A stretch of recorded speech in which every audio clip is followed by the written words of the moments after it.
अस्सलाम वालेकुम student, welcome back to the tuition time. Sociology की लेक्चर सीरीज़ कंटिन्यू है। आज हमारा टॉपिक है कल्चर एंड इंडिविजुअल। हम शॉर्ट सा ओवरव्यू ले लेते हैं कि कल्चर और इंडिविजुअल में क्या डिफरेंस है, या किस तरीके से ये एक दूसरे से अलग हैं, या किस तरीके से ये एक दूसरे के लिए ज़रूरी हैं। तो फर्दर मूव करने से पहले हम कल्चर और इंडिविजुअल को समझ लेते हैं। कल्चर हम का लफ्ज़ बहुत ज़्यादा यूज़ होता है। हम कहते हैं कि ये हमारा कल्चर है, ये उनका कल्चर है, ये एशियन सोसाइटी का कल्चर है, ये वेस्टर्न सोसाइटी का कल्चर है। पर कल्चर है क्या चीज़, ठीक है।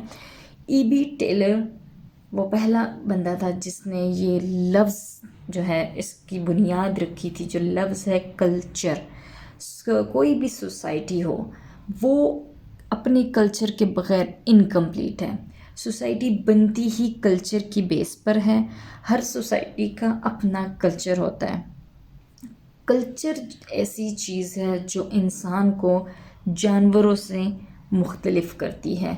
हम सबको पता है कि होमो सैपियन जो है वो एनिमल के ग्रुप में रखा गया है, यानी हम और जानवर एक ही ग्रुप में कैटेगराइज हुए हैं। लेकिन ये कल्चर ही एक ऐसी चीज़ है जो हमें जानवरों से मुख्तलिफ करती है। ये यूनिक पोजेशन है इंसान का।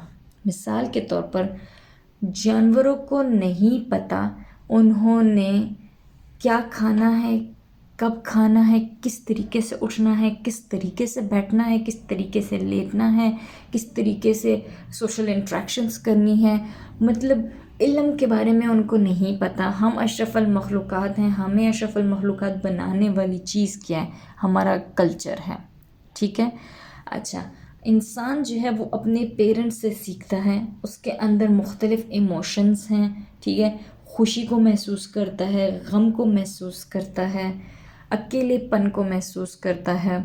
ये सारी चीज़ें उसे, इन सब चीज़ों पे कंट्रोल करना किसने सिखाया? कल्चर ने सिखाया, ठीक है। आपने किस तरीके से अपने खुशी का इजहार करना है, किस तरीके से अपने गम का इजहार करना है, ठीक है। हमें पता है कि किस सिचुएशन में हमने किस तरीके से एक्ट करना है। हमें इवेंट देखना है, हमें जगह देखनी है, हमें लोग देखने हैं। हम उस हिसाब से एक्ट करते हैं और वो एक्ट हमारा सोसाइटल लेवल पे एक्सेप्टेबल होता है, क्योंकि हम सबका कल्चर जो सोसाइटी में रह रहे होते हैं सेम होता है। हम एक ही कल्चर को फॉलो कर रहे होते हैं। हमें ये चीज़ जानवरों से मुख्तलिफ करती है। इंडिविजुअल क्या चीज़ है? एरिस्टोटल कहते हैं कि man is a social animal. If he lives without society he is either a beast or a God. इंसान एक सोशल एनिमल है। मतलब ये है कि इंसान अकेला नहीं रह सकता। अगर वो अकेला रहता है या तो वो कोई बीस्ट है या वो खुदा है। इंसान हमेशा दूसरों इंसानों के साथ ही रहेगा, तब ही वो ज़िंदगी गुजार सकता है। और जब इंसान सब इकट्ठे रहते हैं, ग्रुप्स की शक्ल में रहते हैं, एक कलेक्टिव बिहेवियर शो करते हैं, कलेक्टिव नॉर्म्स, बिलीव्स, वैल्यूज़ को फॉलो करते हैं, कलेक्टिव गोल्स रखते हैं, तो ये सब क्या है? ये एक सोसाइटी बन जाती है। जब सोसाइटल लेवल पे इंसान इकट्ठे रहते हैं तो एक ही कल्चर को फॉलो कर रहे होते हैं, ठीक है। तो इंडिविजुअल अकेला कभी नहीं रह सकता। अगर वो अकेला रहता है तो या तो वो कोई बीस्ट है या वो खुदा है। दो किस्म की केस स्टडीज़ को स्टडी किया गया ये देखने के लिए कि अगर एक इंडिविजुअल को गैदरिंग से यानी सोसाइटी से अलग करके रखा जाए तो वो किस तरीके से बिहेव करता है। 1925 में कस्टर हेज़ल जर्मनी के जंगलात से मिला था, जिसकी उम्र थी 17 साल। कोई भी हादसा हुआ, किसी भी तरीके से वो बच्चा जंगल में रहा और वो 17 साल ज़िंदगी के उसने उस जंगल में गुजारे। जब उनको आम इंसानों ने उसको देखा, उसको उसको उस पर सोशल एक्सपेरिमेंट किया गया, तो वो इंसानों से डर रहा था, ठीक है। वो बात नहीं कर पा रहा था, उसको पता नहीं चल रहा था कि वो कम्युनिकेट कैसे करे, सामने वाला बंदा मुझसे क्या कहना चाह रहा है। उसको किसी भी किस्म का आप कह सकते हैं कम्युनिकेशन स्किल उसमें नहीं थी, उसको खाना पीने का तरीका नहीं था पता, उनको रिश्तों का नहीं था पता, ठीक है, उसको अपने मतलब ऑपोजिट सेक्स का नहीं पता था, मेल फीमेल के बारे में नहीं पता था। मतलब उसकी मिसाल एक जानवर की ही सी थी, क्योंकि वो जंगल में जानवरों के साथ पला बड़ा था। तो अगर आप इंसान को उसकी सोसाइटी से अलग करेंगे तो उससे कुछ अजीब सा मॉन्स्टर बन जाएगा। इसीलिए सोसाइटी बहुत इम्पॉर्टेंट है। एना 1934 में पैदा हुई थी। उनकी मदर ने उनको आई डोंट नो कि क्या बेसिस, क्या मतलब किस बेस पे उन्होंने ये हरकत की, लेकिन उन्होंने अपनी बेटी को लॉक कर दिया था। जैसे ही वो पैदा हुई उसको एक कमरे में बंद कर दिया, किसी से वो मिलना मिलाना नहीं, ठीक है, सोशल इंटरेक्शन नहीं। तो जब वो 1935 से 1938 तक कैद रही, दैन जब उसको रेस्क्यू किया गया तो वो बच्ची बिल्कुल अनरिस्पॉन्सिव थी। उसको ना कोई लैंग्वेज आती थी, ना उसने कोई लैंग्वेज समझी, ना उसको इशारों की लैंग्वेज समझ आ रही थी, ना उसको वोकल्स समझ आ रहे थे, ना उसको खाने पीने का पता था। She was completely unresponsive and even she was afraid of the people, ठीक है। जब उसने इतने लोगों को देखा तो वो लोगों से भी डरने लग गई। तो इंसानों का इकट्ठे रहना, एक कल्चर को फॉलो करना बहुत ज़रूरी है, ठीक है।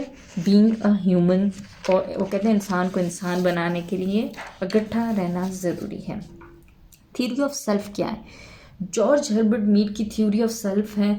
हम शॉर्ट्स आपको बता देती हूँ, सिंपल सा, इंशाल्लाह हम आगे इसको डिटेल में फिर पढ़ेंगे कि जो सेल्फ डेवलपमेंट है वो पॉसिबल ही नहीं है इंटरेक्शन के। अगर आप एक बच्चे को एक घर में बंद कर लेते हैं और आप कहते हैं कि मैं इसको घर के अंदर ही पालूंगा पोसूंगा एंड देन बड़ा करूंगा without other involvement of other institutions, तो ये पॉसिबल नहीं है कि उसकी डेवलपमेंट हो सके, ठीक है।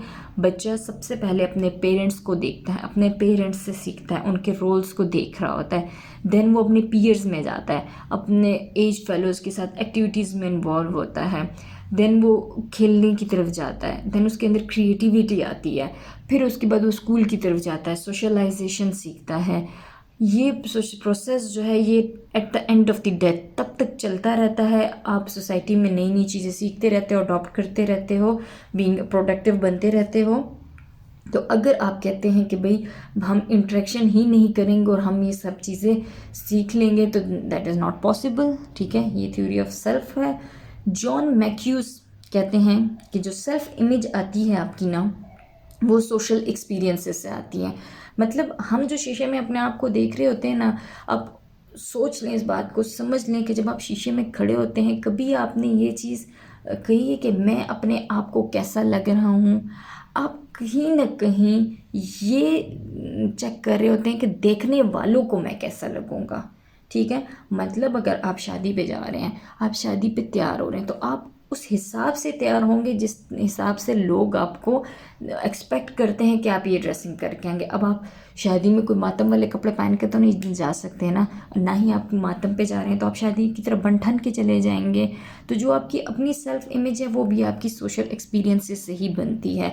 आपने बाल किस तरह के रखने हैं, आपने मेकअप किस तरीके करना है। अब फैशन, जिसको आजकल हमने फैशन का नाम दिया कि भाई फैशन क्या चल रहा है आजकल, तो हम लोगों की नज़र से ख़ुद को देख रहे होते हैं।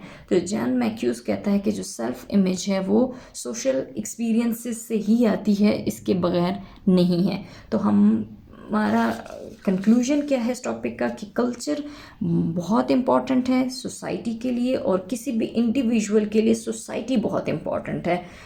कोई भी इंडिविजुअल सोसाइटी के बगैर सरवाइव नहीं कर सकता।